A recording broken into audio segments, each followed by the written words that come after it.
कोल्हापुर नाम का एक बहुत पुराना इलाका था।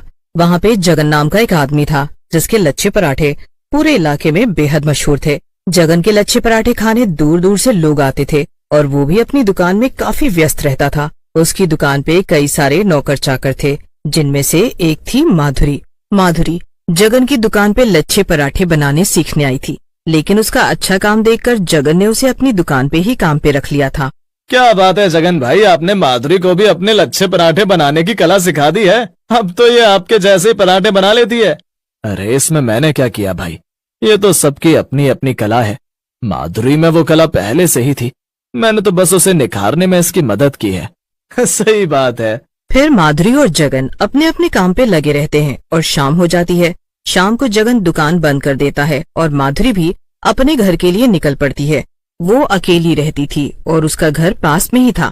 ओहो, आज तो बड़े ही ग्राहक थे दुकान पे। कितने सारे लोग आए हुए थे लच्छे पराठे खाने के लिए। मेरे तो हाथ ही दुख गए पराठे बनाते बनाते। अरे अरे तो आओ, मैं तुम्हारे हाथ दबा दूं मेरी मधुरानी। माधुरी पीछे मुड़कर देखती है तो वहाँ पे बिरजू खड़ा हुआ था। वो एक नंबर का आवारा किस्म का लड़का था और वो काफी वक्त से माधुरी के पीछे पड़ा हुआ था।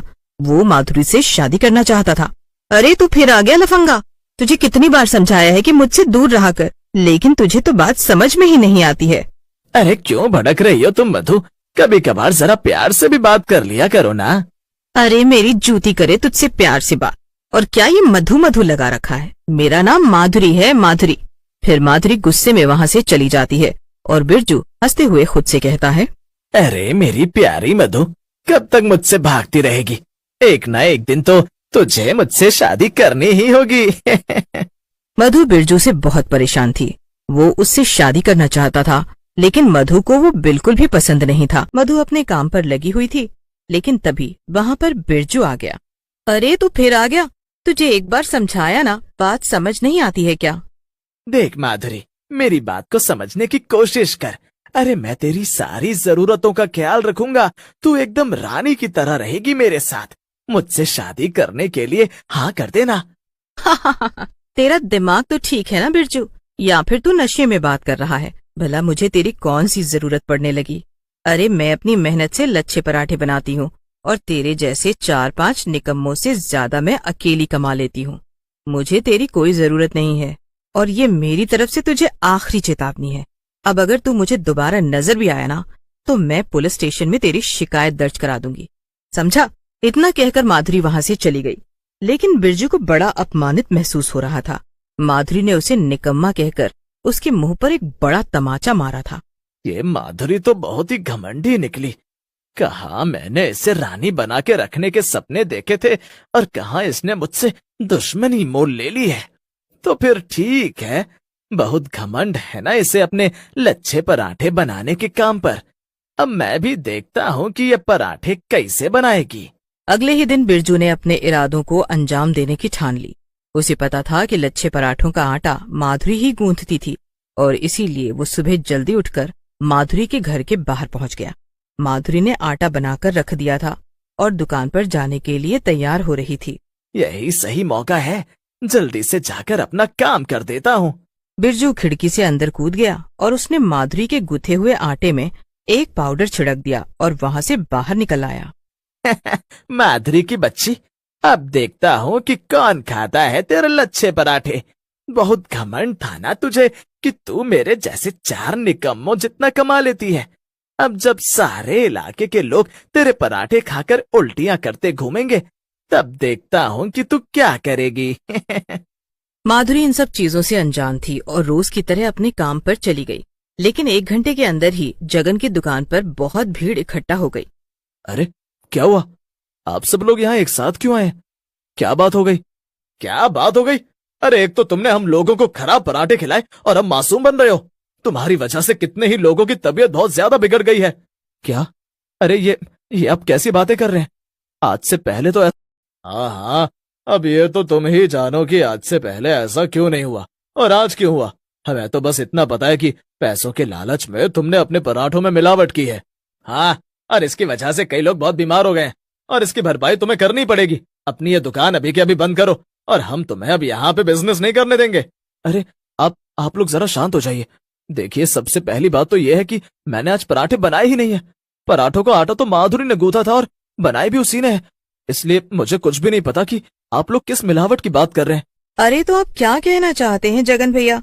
क्या मैंने मिलावट की है? वो सब मुझे क्या पता, वो तो तू ही जाने माधुरी। तुम लोग अपना ये ड्रामा कहीं और जाकर कर लेना। हाँ, अब तो हमें यहाँ तुम्हारी दुकान नहीं चाहिए बस। चलो भाइयों, इनका सब सामान उठाओ और यहाँ से बाहर फेंको। नहीं नहीं नहीं, रुक जाइए, ऐसा मत करिए। जगन उन लोगों को समझाने की बहुत कोशिश करता है, लेकिन कोई भी उनकी नहीं सुनता है और देखते ही देखते उसकी दुकान का सारा सामान सड़क पर फेंक दिया जाता है। ये सब तेरी वजह से हुआ है कलमुही। मैंने तुझे अकेला समझकर तुझ पे तरस खाया और तूने अपने लालच के चलते मेरी ही दुकान को बर्बाद कर दिया। मैं तुझे कभी माफ नहीं करूंगा। चल निकल जा मेरे सामने से। माधुरी रोते हुए वहां से चली गई। उसे समझ में ही नहीं आ रहा था कि आखिर ये सब किसने किया। चलते चलते माधुरी अपने ख्यालों में इतना खो गई कि उसने ध्यान ही नहीं दिया कि सामने से गाड़ियां आ रही थी। अचानक से माधुरी के सामने एक कार आ गई और माधुरी को टक्कर मारकर चली गई। कार वाला टक्कर मारकर भाग गया था और लोग माधुरी को हॉस्पिटल ले गए, लेकिन उसे बहुत तेज चोट लग गई थी और आखिरकार उसकी मौत हो गई। मरने के बाद माधुरी एक चुड़ैल में तब्दील हो गई थी और वहीं हॉस्पिटल में खड़ी ये सब तमाशा देख रही थी। अरे हाँ, इसमें बुरा क्या हुआ? ये तो कर्मों का फल है। उसने लोगों को खराब पराठे खिलाए और सबकी तबीयत खराब कर दी। लोग अभी तक उल्टियां करते घूम रहे हैं। ये तो ऊपर वाले का न्याय है। उसने दूसरों के साथ बुरा किया, इसीलिए उसके साथ भी बुरा हुआ। लोगों की ऐसी कड़वी बातें सुनकर माधुरी चुड़ैल का खून खौलने लगा। ये लोग कितने बुरे हैं। मैंने तो कुछ भी नहीं किया था और ये लोग मेरे मरने के बाद भी मुझे इतना भला बुरा सुना रहे हैं। ठीक है, अभी तक तो मैं बुरी नहीं थी, लेकिन अब इन लोगों के लिए मुझसे बुरा कोई नहीं होगा।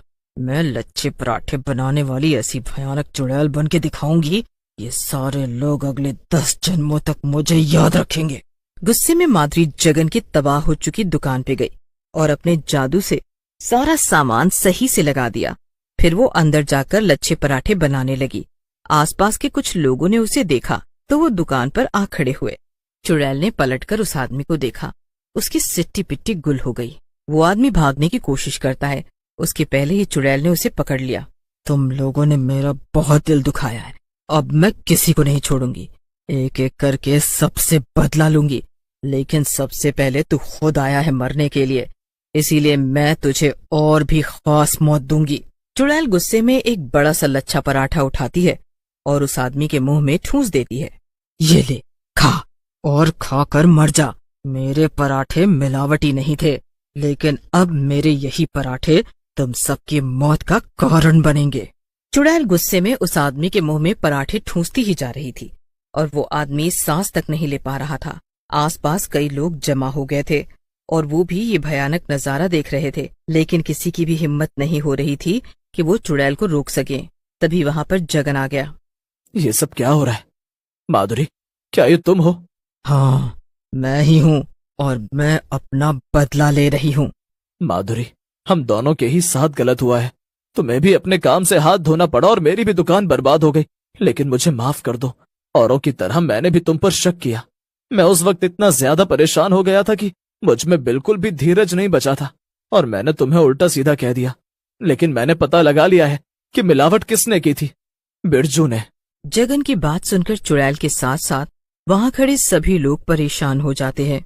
जगन की बात सुनकर चुड़ैल का गुस्सा 7वें आसमान पर था।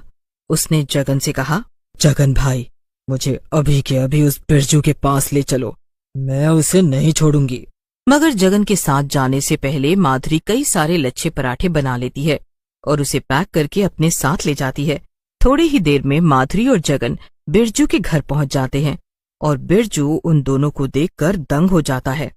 चुड़ैल अपने लच्छे पराठे निकालती है और बिरजू को पराठे खिला खिलाकर उसे मार देती है। बिरजू को मारने के बाद माधुरी की आत्मा को भी शांति मिल जाती है और वो चली जाती है। इसके बाद जगन फिर से अपने लच्छे पराठे की दुकान खुशी खुशी